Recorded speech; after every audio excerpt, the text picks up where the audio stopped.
Hello everyone, welcome back to the YouTube channel of Ghost Stories by Uncle Dewey. I hope everyone has a thrilling time listening to today's ghost story. Before we start, don't forget to like and subscribe to this YouTube channel to receive the latest ghost story videos. Dewey thanks everyone so much. Now, let's dive into today's episode. To begin, Dewey will tell everyone a mysterious story that happened at a hospital.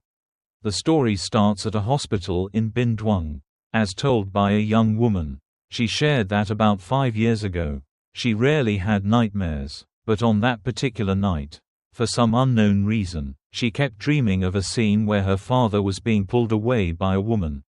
In her dream, she vividly saw this woman dragging her father's spirit out of his body. It was terrifying. After waking up from the nightmare, she was startled and looked at the clock. It was 1 a.m. coincidentally. Right after she woke up, she received a phone call from her mother. Her mother said, "Hong, your father is sick and has been rushed to the hospital. You need to come back immediately because he might not make it." Hearing this, her hands and legs went weak. She quickly tried to book a flight, but the earliest ticket was 3 days away. So, she decided to take the train early the next morning, traveling from the north to Saigon. After a long journey, she finally arrived. She mentioned how hot and congested it was in the city. When she reached the hospital and walked past the emergency ward, she felt her body heat up, her chest heavy, and her breathing difficult. She later found out that she had a strong spiritual sensitivity, which made her react this way in places with high spiritual energy. When she entered the room where her father was lying, she called out to him 3 times, "Dad! Dad! Dad!" Miraculously, her father woke up, even though he was in critical condition the day before. Everyone, including the hospital's deputy director, was astonished. By noon, her father was able to get up and eat on his own. Once he left the emergency room, the headache and shoulder pain he had been experiencing disappeared. The doctors moved him to a regular ward for further treatment. That afternoon, she completed the necessary paperwork and went to the hospital canteen to get some food. While eating, she noticed a woman sitting across from her, staring at her intently. The woman eventually left abruptly, leaving her feeling uneasy. That night, she stayed in the room to take care of her father. She slept on the floor at the foot of her father's bed. Alongside her mother, the room had 5 people, 2 patients on the beds and 3 family members on the floor. As she drifted off to sleep, she heard murmuring voices. Thinking her mother was talking on the phone, she turned to her mother and said, "Mom, please let me sleep." Her mother, annoyed, replied, "Are you dreaming? I've been sleeping the whole time." She assumed it was her exhaustion playing tricks on her and went back to sleep. Around midnight, she had another vivid dream. This time, she saw a woman walking past her head. Since she was sleeping on the floor, she could see the woman's legs as she moved toward her father's bed. The woman grabbed her father's hands and started pulling him. Furious, she shouted in her dream, "Hey, what are you doing? Let go of my dad." In reality, her mother saw her tossing and turning and making muffled sounds. Her mother woke her up, and she realized it was just a dream. However, shortly after, her father's condition worsened, and he was taken back to the emergency ward. This time, her gut feeling told her something was terribly wrong. She shared her dream with her mother, who explained that the emergency ward was notorious for being spiritually intense. And once someone entered, it was hard to leave. That entire night, neither of them could sleep or visit the emergency ward. The next morning, as she was heading to buy food, she approached the elevator. When the doors opened, there was no one inside, but she immediately felt a heaviness in her chest, struggled to breathe, and started sweating profusely. It felt like she was standing next to a spirit. Although she didn't see anything, she was overcome with fear. She reached into her pocket and pulled out a necklace with a protective charm that her father had made for her previously. "For you to carry along for peace of mind, you put on this necklace. And once it's around your neck, you won't feel its presence anymore. That is until you step into the elevator. At that moment, outside the elevator, there is someone else who also wants to enter, a monk. looking like a person living in a temple. He had just visited a sick relative and was returning, sharing the elevator with you. When the elevator reached the ground floor and both of you stepped out, the monk suddenly looked at you, patted your shoulder, and said something very strange. He said, "You're already dead. Go back to where you belong. Don't wander around and follow others anymore. Understand?" Then, he smiled at you and walked away without saying anything further. When you reached the ground floor, your mother called, saying, "Your father is very weak now. They've rushed him to emergency care again." You immediately ran to the emergency room. Before they pushed your father into the emergency room again, you managed to catch a glimpse inside. Standing near your father's bed was the woman you saw last night. Standing there for a while. When the doctors came out, they asked, "What do you want? Why are you here?" But when you turned to look again, she was gone. You begged the doctors to put the necklace on your father. Initially, they refused because it was a piece of metal jewelry, and such items aren't allowed in the operating room. After much pleading, they allowed it. About half an hour later, your father began to recover and regained consciousness. They moved him out of the emergency room to another ward.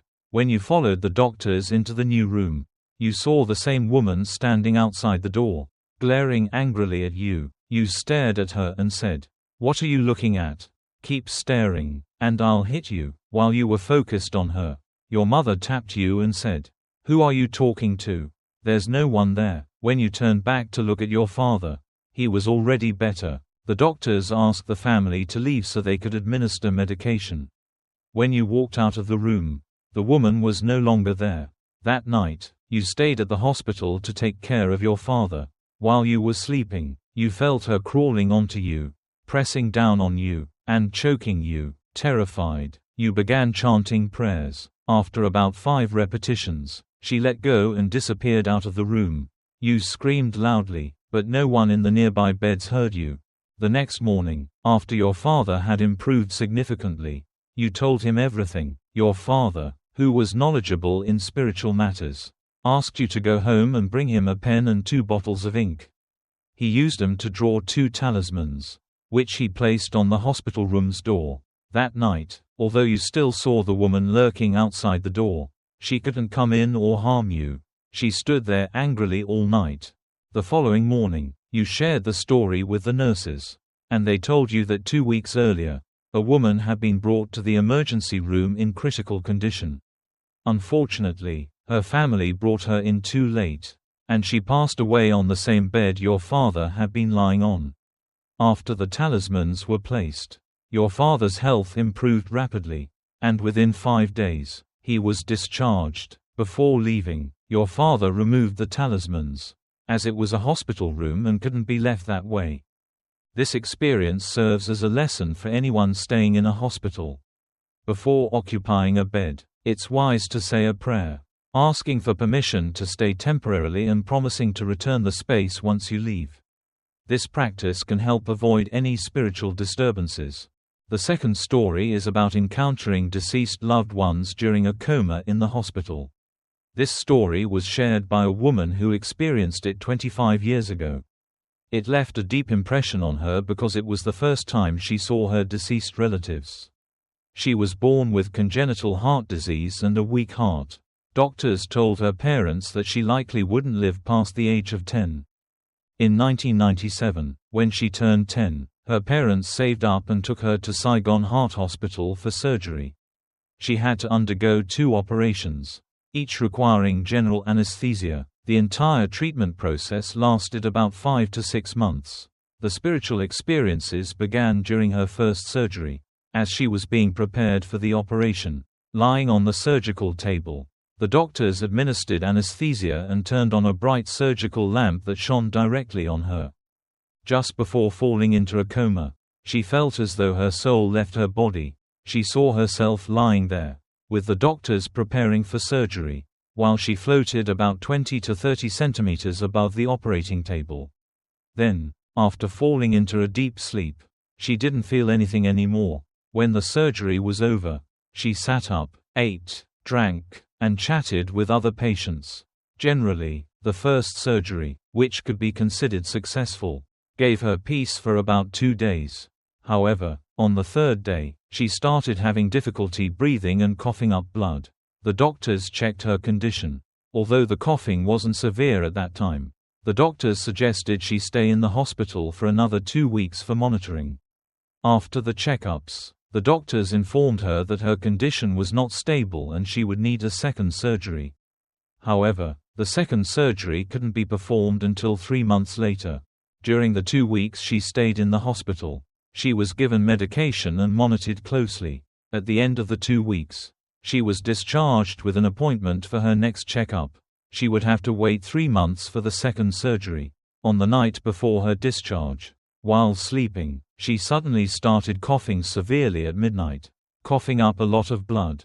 She felt short of breath and urgently needed oxygen. She described it as similar to COVID-19 patients who desperately need oxygen to breathe. Her coughing was so intense that she even vomited blood. Other caregivers in the ward called for doctors, who rushed her to the intensive care unit. She fell into a coma without realizing it. While in a coma, she had a vague dream. She saw herself dressed in white. Both her shirt and pants were white. She was walking in a surreal setting filled with clouds. Amidst the clouds, there was a rainbow, and the sky was beautifully bright. She kept walking endlessly on those clouds. When she woke up from the coma, her father told her she had been unconscious for over a month. As she regained consciousness, her limbs felt weak, as if they hadn't moved for months. Her hair had fallen out significantly, almost completely. After waking up, she stayed in the ICU for a few more days. The doctors then insisted on performing the second surgery urgently due to her worsening condition. After being discharged, she returned to the hospital about a month later for the second surgery. This time, when she was under anesthesia, she had a similar dream to the previous one. She saw herself wearing white again, wandering in an unfamiliar setting. This time, the setting wasn't filled with clouds, but there was still a rainbow. She kept walking and eventually encountered many people, all dressed in white like her. There were men, women, and even children. They all walked slowly and silently, not interacting with each other. As she continued walking, she met an elderly man whom she recognized as her grandfather, who had already passed away. He was accompanied by a little boy. She asked him who the boy was, and her grandfather explained that it was her uncle, who had died when he was very young. In the dream, the little boy, despite his young appearance, spoke with the voice and demeanor of an adult, advising her to study hard, live a good life, and be filial to her parents. Her grandfather and the boy didn't seem to want her to follow them. Instead, they encouraged her to focus on her life. They eventually walked away, holding hands. When the surgery was successful and she recovered, she vividly remembered the dream and shared it with her father. Her father confirmed that the boy was indeed her uncle, who had died young during wartime. This revelation shocked her, as she had never known about her uncle's existence before. Her family, including her grandmother, later performed rituals to honor her late uncle. Since then, she has never had such dreams again. Although her illness prevents her from living as healthily as others, she cherishes life deeply and firmly believes in what happens after death and the people she might meet. The next story is about a girl who recounted her friendship with a boy named Thin. They were close friends since childhood, attending the same schools and even sitting at the same desk. Thin's parents treated her like their own daughter, and her parents did the same for Thin. They went to school together every day and shared everything, whether happy or sad. However, they were strictly friends and never had romantic feelings for each other. By the time they reached 10th grade, their friendship began to change. Thin started dating an older girl from another class. This girl was beautiful, intelligent, and came from a wealthy family. Since then, Thin distanced himself from his childhood friend, barely talking to her and almost ending their friendship. She was happy for him and his relationship, but their bond was no longer the same. One day, Thin's parents visited her family and asked why they hadn't seen her spending time with Thin anymore. She made up an excuse, saying they were both busy with school and didn't have time to hang out like. Guide Thin to the temple to make offerings that day. Thin also invited his friend to come along, but the friend had errands at home and couldn't join. So, it was just Thin and his mother who went to the temple. After spending about an hour making offerings, they took their vehicle to head back home. Upon reaching the temple gate, they encountered a woman standing right in front of them. This woman stared at Thin for a while and then turned to speak to Thin's mother, saying, "This boy won't live past 27 years old." Hearing this, Thin's mother got very angry and snapped back, "Look at my son. He's perfectly healthy. How dare you say he won't live past 27?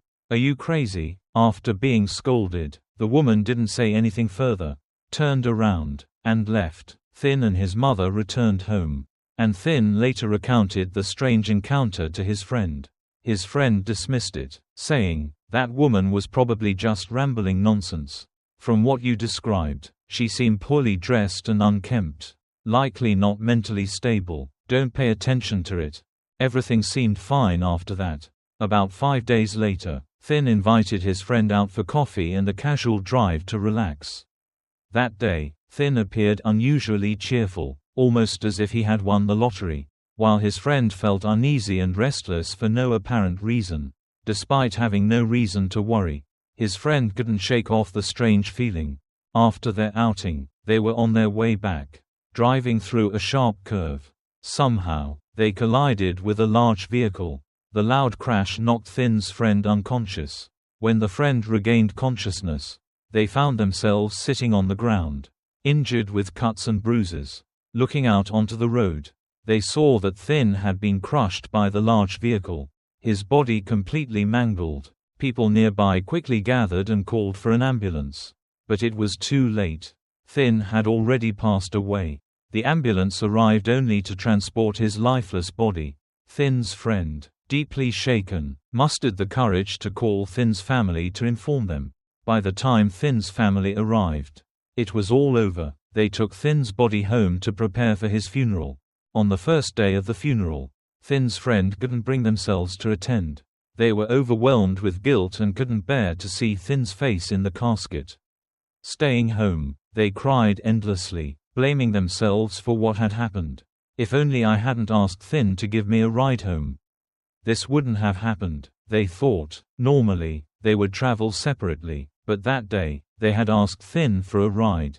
The guilt consumed them to the point of fainting. Their family took them to a clinic, where the doctors said they were severely dehydrated and lacking nutrients. After receiving IV fluids, they were sent home. That night, as they slept, they dreamt of Thin. He appeared in their dream, standing in their home, and asked, "Why didn't you attend my funeral? Don't you care about me anymore?" Startled, they woke up immediately but found themselves unable to cry anymore, as if they had run out of tears. The next morning, they decided to gather their courage and attend the funeral to help Thin's family with the arrangements. At the funeral, they joined Thin's family for a meal but couldn't stop crying, unable to even pick up the utensils. Feeling exhausted, they went into Thin's room to rest for a bit. After lying down for just 5 to 10 minutes, they fell asleep and dreamt of Thin again.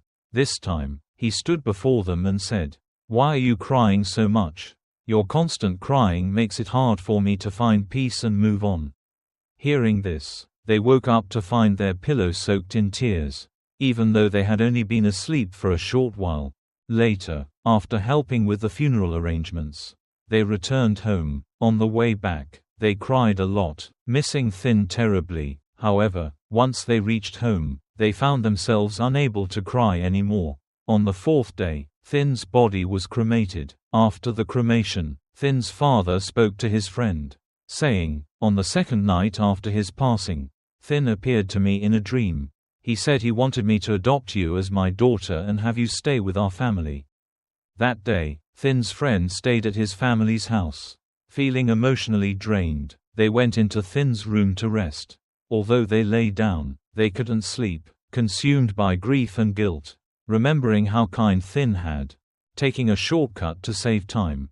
It was already 11 or 12 at night.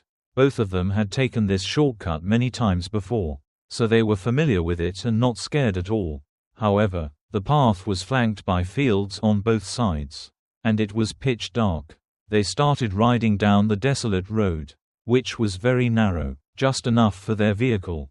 After riding for about 2 or 3 minutes, one of them felt the need to urinate. He told his friend, "Stop the bike, I need to pee." He got off, unzipped, and started urinating. While doing so, he noticed a large tamarind tree about 10 meters away. The tree was so big that it would take 2 or 3 people to wrap their arms around its trunk. At the base of the tree, he saw a bundle of incense sticks burning brightly, as if someone had just lit them.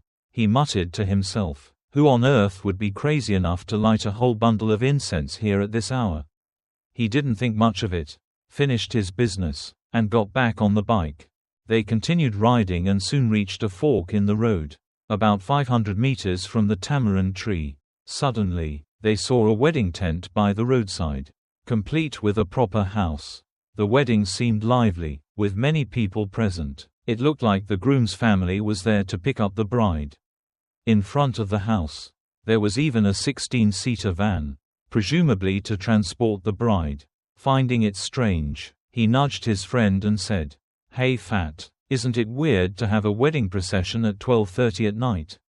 This is the first time I've seen something like this." Fat, however, seemed uneasy and revved the bike to speed up. The other guy insisted, "Stop the bike, I want to check out this wedding. It's so unusual to see a wedding at this hour."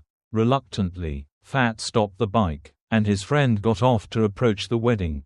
As he got closer to the wedding, he felt a chill. The scene was eerily quiet. No one was talking. Standing about a few dozen meters away, he noticed all the men and boys at the wedding were dressed in gray suits, gray pants and gray jackets. The only exception was the bride, who wore a red traditional dress. There was moonlight that night, but when he tried to look closely at the people in the tent, their faces appeared blurry and indistinct. Something compelled him to move closer to see what was happening. Meanwhile, Fat waited nervously by the bike. The group of people seemed to be performing a ritual, all facing the house. The man stood behind them, observing. Suddenly, the person leading the group turned around and looked directly at him. Terrified, he ran as fast as he could, but the leader and the entire wedding group started chasing him. He kept running, but they relentlessly pursued him. Reaching the spot where Fat was waiting, he saw Fat faint from fear after witnessing the horrifying faces of the group. Summoning all his survival instincts, the man kicked at the leader of the group, only to realize he was kicking into thin air. He lost his balance and fell into a nearby field. When he got up, the wedding, the people, and everything else had vanished. There was nothing but darkness and silence. Shaken, he wanted to abandon the bike and run home, but Fat was still unconscious. He woke Fat up after some effort, and the two of them hurriedly started the bike and rode straight home. They didn't dare look back. The next day, it's unclear whether they returned to that spot to investigate, as the man didn't mention it further. He then recounted another story from his village about a man named Mr. Nam, who used to row a small boat at night to catch frogs. One year, after heavy early-season rains, Mr. Nam took his boat along the riverbank to set frog traps. When he reached a particular stretch near a Khmer temple, he sat at the front of the boat while the rear was unoccupied. Suddenly, the rear of the boat lifted, as if something heavy had weighed down the front. Curious, he turned around and saw a giant frog sitting at the back. The frog was enormous, with glowing red eyes. Terrified, Mr. Nam shone his flashlight at the frog and noticed it had 2 sharp fangs. Realizing it was no ordinary frog but a spirit, he knelt and prayed, pleading, "I'm just a poor man trying to catch frogs. I mean no harm. If you're a spirit, please bless me to win the lottery, and I'll give up this job." After his prayer, the frog turned. "So," she pointed at his face and said, "if you don't believe me, then go home. Why did you even come here?" At that moment, he was surprised and said, "I didn't say anything, I just got here, and I didn't say I didn't believe you." Then the fortune teller replied, "I can see it all.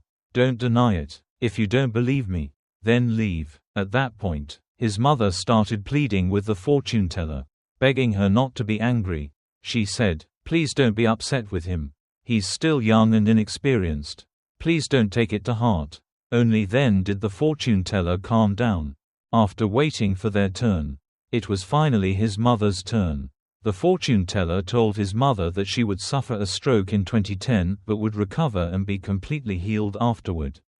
And indeed, in 2010, his mother had a mild stroke but recovered fully. Because of this, he still finds it hard to believe that what the fortune teller said back then actually came true in 2010. Sometimes, when he thinks about it, he feels really uneasy. There are things we don't believe, but we're forced to believe because they turn out to be so accurate and coincidental. With that, today's story comes to an end. Before finishing, don't forget to like and subscribe to this YouTube channel to support Dewey. If you enjoyed this story, feel free to leave a comment below. Now let's look forward to more great stories to come. Goodbye, everyone. Hello everyone, welcome back to Dewey's YouTube channel for ghost stories. I hope you all have an exciting time listening to today's ghost story. Before we dive into the story, don't forget to like and subscribe to the YouTube channel to support Dewey and receive the latest ghost story videos. Now, let's begin with the first tale of the day. This first story was shared by a man who recounted an experience from his past. After returning from military service and struggling to find a job, he eventually landed a position as a security guard at a daycare in Dong Thap. He stayed overnight at the daycare, sleeping in the security room. Initially, he didn't think much about the job and simply focused on his responsibilities. However, during his first few nights, when darkness fell, the school became eerily quiet. No one was around except for him in the security room and a teacher with her child sleeping upstairs. On his first night, around 9 p.m., he was drifting off to sleep when he heard persistent knocking at the door.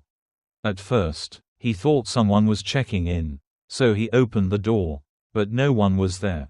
He returned to bed, only to hear the knocking again. This happened 3 times throughout the night, leaving him unable to sleep. The next morning, he asked the teacher upstairs if there was anything unusual about the school. She casually replied, "Oh, there's nothing to worry about. I've gotten used to these things. When I first started staying here, I would see baby cradles being pulled back and forth by some unseen force. It scared me at first, but over time, I got used to it." Hearing this made him uneasy. On the second night, he heard knocking again but decided not to open the door. Instead, he lay still, only to hear a child's voice calling out, "Mommy, Mommy," repeatedly. The voice was unsettling, and he was so frightened that he left the room to sit at a nearby coffee shop until morning. On the third night, still afraid but unable to sleep, he played an organ to pass the time. Strangely, he heard the same music echoing from an empty room nearby. He was puzzled because he was certain no one else was in the building. Scared, he once again fled to the coffee shop and stayed there until dawn. By this point, he had gone 3 nights without proper sleep and felt completely exhausted. The following day, he confided in the teacher, who suggested he buy offerings such as fruits and incense to perform a small ritual. She also gave him some mulberry branches to place around the room, hoping to ward off any spirits. That evening, he followed her advice and set up an offering table near his sleeping area. After completing the ritual, he went to bed. In the middle of the night, he woke up and saw a woman sitting on the offering table, eating the fruits he had placed there. Her legs dangled off the table, swinging back and forth. Terrified, he jumped out of bed and tried to open the door to escape. But it was inexplicably locked. In his panic, he somehow managed to unlock the door and ran straight to the coffee shop, where he stayed until morning. On the 4th night, he was too tired to care anymore. As he tried to sleep, he had a vision of black shadows entering the room and surrounding his bed. They questioned him, "Who are you? Why are you here? Leave this place immediately." Though frightened, he was too exhausted to react and defiantly told them, "I'm not going anywhere. Do whatever you want." The shadows began to press down on him and pull at his legs. But he refused to move and eventually fell asleep. In his dream, he saw an old man with white hair approaching him. The man spoke to him, but he couldn't recall the details upon waking. After these terrifying experiences, he decided to resign from the job and worked at various cafes and hotels instead. He often worked night shifts and would return to his room at dawn. One night, while sleeping, he dreamt of an old man with a pale green face, sharp fangs, and a sinister smile standing at his door. The man told him to leave, warning him not to stay there. When he didn't respond, the figure extended a gray, root-like hand toward him. Summoning his courage, he grabbed the hand and began reciting the Great Compassion Mantra, Chu Dai Bai, which he had learned after his previous encounters. When you were reciting the Great Compassion Mantra, the figure suddenly released you, pulled away, and ran out the door, disappearing entirely. When you woke up, your mouth was still mumbling the mantra. On the second night, the same thing happened, and you decided not to sleep in that room anymore. That night, while reciting the mantra again, the figure became bolder, climbing on top of you and choking you, seemingly trying to stop you from chanting aloud. In your dream, you started reciting the mantra silently in your mind. At that moment, the figure transformed into a skeleton, no longer resembling a man. The skeleton ran out of the room and vanished. Upon waking, you cursed the spirit, saying, "Why do you keep bothering me? I'm here renting this house to work. I won't leave no matter what." After some time, you stopped working in the countryside and moved to Saigon to find a new job. However, even in Saigon, you encountered similar occurrences. On your first night at the new rental, while lying on the floor scrolling through your phone, you glanced up at the loft and saw a child looking down at you, smiling continuously. When you looked again, the child disappeared. Later, you heard the sound of water running in the bathroom. That night, you dreamt of the same child, who asked you to burn paper money and offer school supplies so they could go to school. Despite the repeated requests, you resisted and didn't make any offerings. After several nights of seeing the child in your dreams, you finally had a vision of a figure resembling Guan Yu, wielding a blade and appearing to dispel the spirits. The child screamed loudly, and after that night, you no longer experienced disturbances and could sleep peacefully.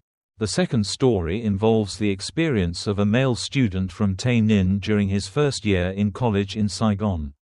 He recounted renting a cheap boarding room. When he first arrived in Saigon, he didn't know where to stay, but his school recommended a boarding house. Although the place was old and damp, the rent was very affordable, so he decided to rent a room there. The boarding house had 3 floors, and he rented a room on the ground floor. The first 3 rooms on the ground floor were separated by wooden partitions instead of concrete walls and shared a single bathroom located at the back. At the end of the 3rd room was a staircase leading upstairs. And beyond that was a 4th room next to a communal washing area. Initially, nothing unusual happened during the first 2 months. However, in the 3rd month, one night, he saw the silhouette of a tall man wearing military attire, including a soldier's backpack and a pith helmet, standing near the entrance. Realizing it was a ghost, he recited prayers from the Taoism religion. Gradually, the figure turned away and left. The next morning, he performed a small ritual, asking the spirits to protect him as a student far from home. After the ritual, he no longer saw the soldier's apparition. Later, he befriended a Khmer classmate named Hai from Tra Vinh, who needed a place to stay. He invited Hai to share the room, and they split the rent. Hai stayed for 4 months and often shared ghost stories from Tra Vinh. However, before moving out to stay with relatives, Hai expressed a fear of the communal washing area near the 4th room. He avoided going there, especially when the 4th room's lights were off or unoccupied. The student also noticed that the washing area felt eerie and claustrophobic, particularly when it was dark. Seeing how scared he was, you started to think a little about spiritual matters. On the day he was preparing to move out, Hai told you, "Be careful with the water area at the end of the row. I saw 2 people there." Hearing this, you felt uneasy, but you still didn't believe it. You thought Hai was just joking to scare you. You stayed alone for a month, and the next month, you invited Tai, your cousin, to move in with you. Tai agreed, and the two of you started packing. Coincidentally, at that time, the room next to the water area, room 4, had just been vacated, so you suggested to Ty, let's move into that room. Even though it's at the end of the row and isolated, it's more spacious and airy. Room 4 was better than the other 3 rooms because it had its own private bathroom. So there was no need to share the facilities outside. The room was also larger. However, it had a window right next to the water area. If you opened the window, you could see straight out to the water area. About a week later, you both moved into room 4. At first, nothing strange happened, and you even forgot Hi's warning about the water area. The first 3 rooms, while smaller and a bit shabby, were bright and always had people passing by. Room 4, on the other hand, was separated by a staircase. Below this section, there was only room 4 and the water area. Occasionally, in the afternoon, someone would come to wash clothes or rinse vegetables. But other than that, it was deserted. Everything seemed normal until one night. Something happened that made you want to pack up and leave immediately. That night, you and Ty were planning to go to Tay Ninh for a 4-day trip. After enjoying your time there, you planned to return to the room to continue your studies. However, when it was time to return, Ty said he had some personal matters to handle at home and told you to go back 2 days earlier. You rode your motorbike alone from Tay Ninh back to the rental room. It was 7 p.m. when you started, and you arrived in Saigon around 10 p.m. When you got there, most of the rooms were dark with the doors closed. As people had likely gone out, you entered your room, tired from the long ride, quickly changed clothes, and went to bed. You turned off all the lights, leaving only a small green nightlight on. That night turned out to be the most horrifying of your life.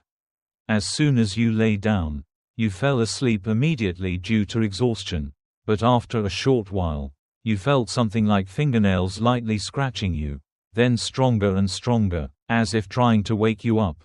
It was so ticklish and irritating that you opened your eyes.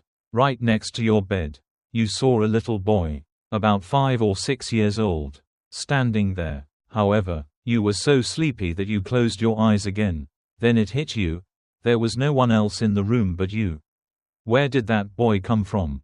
Realizing this, you tried to sit up to turn on the light, but your body was paralyzed.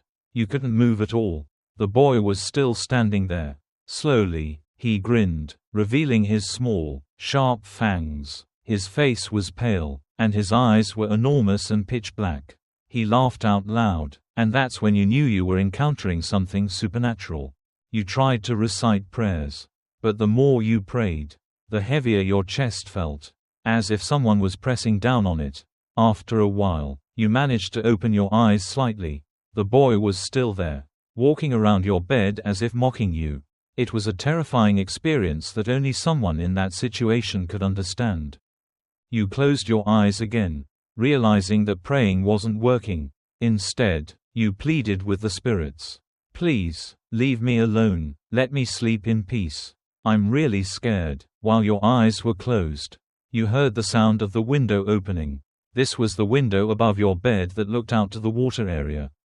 Previously, the window had been broken and couldn't be locked, so you had tied it shut with a wire. Yet, you heard the wire snap, and the window opened. In your mind, you saw 2 figures, 2 adults, standing outside the window, pointing at you and whispering something you couldn't understand.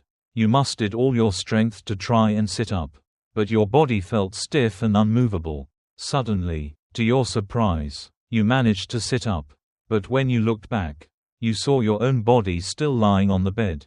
When you grow up, you suddenly realize and wake up, only to find yourself drenched in sweat, your shirt completely soaked. At that moment, all you want is to leave the room as quickly as possible because you're utterly panicked.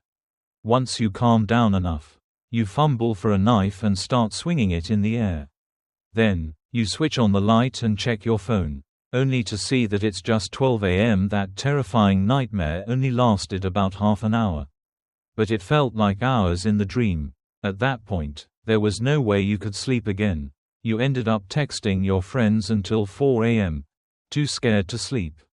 Exhausted, You finally dozed off for a bit until morning. The next day, you bought offerings for a ritual in your room, praying for peace. That same day, you immediately decided to find a new place to stay and moved out. Reflecting on it later, you initially thought it was just a nightmare. However, you were convinced it was a ghostly encounter. The window above your bed was broken, tied shut with a sturdy string. That night, though you didn't see it happen, you heard someone open the window, breaking the string. In the morning, the string was indeed broken. You had lived there for months and never opened that window, which solidified your belief in the paranormal. After moving to a new place, you didn't mention whether you experienced anything similar again. However, you admitted it was a mistake not to heed the advice of your friend Hai, who had warned you earlier. Sometimes, we revisit memories of the quarantine period during the pandemic. It was a harrowing experience for many, especially in isolation facilities. This story was shared by a young woman from Vintuan, Qian Zhang. At that time, her entire family contracted COVID-19, though not all at once. Some got infected earlier, others later, leading to everyone being separated. She had a mild case and was quarantined last, placed in a children's center in the district. The children's center had an abandoned classroom where she stayed.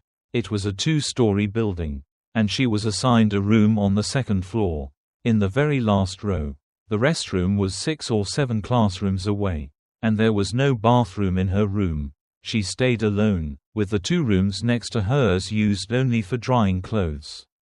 By then, others who had recovered were moved to the 1st floor, leaving her as the only person on the 2nd floor. The room was spacious and eerily quiet. She could hear the wind blowing through the windows. The windows were coated with thick layers of dust, as the room had been abandoned for a long time. After cleaning up, she found a bed to sleep on. On the first night, she didn't sleep until 3 a.m. She preferred sleeping near the wall, as it made her feel safer. Being spiritually sensitive, she was already apprehensive about staying there. The first night passed uneventfully, but subsequent nights were unsettling. Despite being on the upper floor, the room felt stiflingly hot and stuffy, even with a ceiling fan and the wind blowing through the windows. One night, she played music on YouTube to help her sleep but still couldn't fall asleep. Her bed was in the far corner of the room, leaving a large empty space between her and the teacher's podium. The emptiness of the room amplified her unease. Around 11 p.m., the wind picked up, and the music in her ears wasn't enough to calm her nerves. She turned off the music and tried to sleep, but her fear kept her awake. Finally, around 1 a.m., exhausted, she managed to fall asleep. She turned her face toward the wall, leaving the vast emptiness of the classroom behind her. Initially, the room felt hot, but as she faced the wall, a chilling breeze swept over her back. The cold felt unnatural and made her shiver. Trusting her spiritual instincts, she sensed something was wrong. 15 minutes later, she heard footsteps in the hallway. They weren't hurried but slow and heavy, each step echoing ominously. At first, she thought it was the security guard on patrol, but then she realized no one would risk coming to a quarantine facility during the pandemic. Moreover, the gates were locked, so no one could have entered. After about 15 minutes, the footsteps stopped. She turned to face the classroom, her back now against the wall. Beside her room was an empty classroom, and from there, she started hearing strange noises, footsteps running back and forth, accompanied by the sound of chairs and tables being dragged. She knew the room next door only had 2 beds for patients, so there was no reason for such loud noises. Something must have been due to the room being so echoey. When you laughed, it echoed loudly. That's why you started to pray. You realized you were being haunted and couldn't do anything anymore. You begged the spirits, saying, "Please, elders here, don't tease me. I'll stay for 7 days and then leave." After praying about 4 to 5 times, you noticed the cold air disappeared. It wasn't cold anymore, and the room returned to the hot, stuffy feeling of the daytime, just like it was initially. The eerie coldness was completely gone. The next morning, you brought your clothes to the empty room next door to dry. This was the room where you had heard the squeaking noises the day before. You weren't sure where to hang the clothes, so you decided to go there. You also brought a bowl of noodle soup, given by your family, intending to offer it to the spirits. However, when you placed the bowl on the teacher's desk in the room, you noticed another bowl and a pair of chopsticks already there. The bowl and chopsticks were covered in dust, as if they had been there for a very long time. Still, you made your offering and continued staying in the room for the remaining 7 days. After 7 days, the quarantine staff called to inform you that you needed to continue treatment at the hospital because your condition could worsen. You were transferred to the hospital, but upon arrival, you found that the hospital was even dirtier than the previous place. It was unfortunate that you were assigned to an empty room. The first room was for doctors, followed by your room, and then 4 other rooms, some of which were occupied. Across from your room was a surgery room and an intensive care unit, both of which were old and rarely used. During the first 2 nights, nothing significant happened, except for the bathroom door in your room, which kept slamming loudly. Upon checking, you realized the bathroom didn't have a window, and the ceiling fan wasn't strong enough to cause the door to slam like that. However, you got used to it and tried to stay calm. By the 3rd night, you felt weak and needed oxygen support. For 2 or 3 nights, you couldn't sleep, thinking nothing serious would happen. But 1 or 2 days later, on your weakest day, you were suddenly pinned down by a greenish figure. This figure was slimy, wet, and had a strong, foul odor, like a mix of urine and a dirty bathroom. You tried chanting prayers taught by someone you knew, but it didn't seem to work. After a struggle, the figure finally let go of you and disappeared back into the bathroom, as if it had been hiding there. When you regained your strength, you requested to be transferred to another quarantine location because you were terrified. Before leaving, for 2 or 3 nights, you still couldn't sleep. One night, you saw a girl crawling out from under the empty bed opposite yours. She approached your bed and climbed onto you. Her face was so pale that you couldn't see her eyes, as if her face was a blank white sheet of paper. Her fingernails were about 4 centimeters long.